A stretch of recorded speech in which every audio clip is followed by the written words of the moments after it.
एक गाना आपने जरूर सुना होगा, जिसका मुझे था इंतजार वो घड़ी आ गई है। ये गाना अभी एकदम फिट बैठ रही है चिराग पासवान पर। आखिरकार चिराग पासवान बिहार विधानसभा चुनाव लड़ने जा रहे हैं। हालांकि इस बात की चर्चा पहले से थी, लेकिन अब पार्टी ने बड़ा फैसला ले लिया है। इससे बिहार की राजनीति में हलचल बढ़ गई है। खासकर एनडीए खेमे में अटकलें तेज हो गई है। चिराग पासवान का केंद्र की राजनीति छोड़कर बिहार की राजनीति में आना तेजस्वी यादव के लिए भी एक चुनौती मानी जा रही है। एलजेपीआर ने यह भी फैसला किया है कि चिराग पासवान किसी सामान्य सीट यानी कि रिजर्व नहीं, जनरल सीट से चुनाव लड़ेंगे। ऐसे में सवाल उठता है कि चिराग पासवान का चुनाव लड़ना बिहार की राजनीति के लिए कितना बड़ा होगा। क्या यह तेजस्वी यादव और नीतीश कुमार के लिए खतरे की घंटी तो नहीं?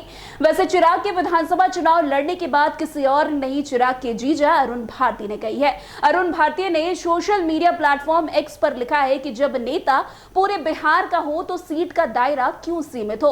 कार्यकर्ताओं की ये भी भावना है कि इस बार चिराग पासवान बिहार विधानसभा के चुनाव में किसी आरक्षित सीट से नहीं, बल्कि एक सामान्य सीट से चुनाव लड़ेंगे।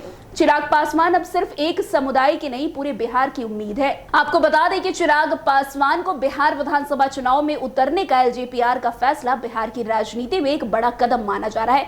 सियासी पंडितों की माने तो चिराग पासवान बिहार में अपनी राजनीतिक ताकत बढ़ाना चाहते हैं। उनकी कुछ महत्वाकांक्षाएं भी है। ये महत्वाकांक्षाएं क्या है ये तो समय बताएगा, लेकिन एलजेपीआर के इस फैसले के पीछे कोई बड़ी योजना तो जरूर है।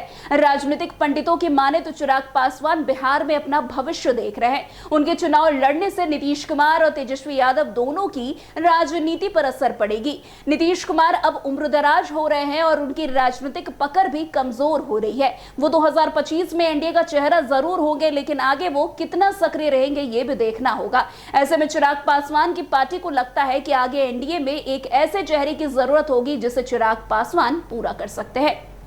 वैसे चिराग के सामने सबसे बड़ी चुनौती तेजस्वी यादव के सामने खुद को स्थापित करना भी है।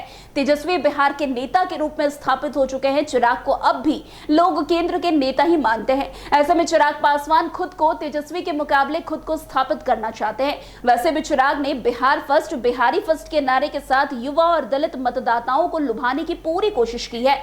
हालांकि उनकी इस बात पर तो यकीन लोग करेंगे जब वो खुद बिहार के मैदानी जंग में उतर जाएंगे। यह हकीकत है कि रामविलास पासवान के निधन के बाद एलजेपी कमजोर हुई है। चाचा भतीजा को लड़ाई में तो पार्टी का नुकसान हुआ है। हालांकि चिराग ने उसे पाटने की पूरी कोशिश भी की है। चिराग पासवान की लोजपा रामविलास ने 2024 के लोकसभा सीट में 5 सीट जीतकर 100% स्ट्राइक रेट हासिल किया। अब वो विधानसभा चुनाव में इस प्रदर्शन को दोहराकर पार्टी को बूथ स्तर पर मजबूत करना चाहते हैं। उनकी रणनीति दलित वोटों, खास करके पासवान समुदाय को एकजुट करने की है, जिसमें उनके चाचा सेंधमारी में लगे हैं। चिराग और उनके चाचा पशुपति कुमार पारस के बीच रामविलास पासवान की विरासत को लेकर लंबे समय से टकराव है। साल 2024 में बीजेपी ने चिराग को समर्थन दिया। इससे पारस की राष्ट्रीय लोक जनशक्ति पार्टी हाशिए पर चली गई। उनके चुनाव में उतरने की चाल से ऐसा लग रहा है कि चिराग इस चुनाव में चाचा को सियासी रूप से पूरी तरह से खत्म करने की रणनीति पर काम कर रहे हैं। अब तक दिल्ली की सियासत करने वाले चिराग पासवान अब बिहार के रण में कूदने जा रहे हैं। अब ये बताने की कोशिश कर रहे हैं कि वो बिहार की मिट्टी से जुड़कर रहने वाले जमीनी नेता है।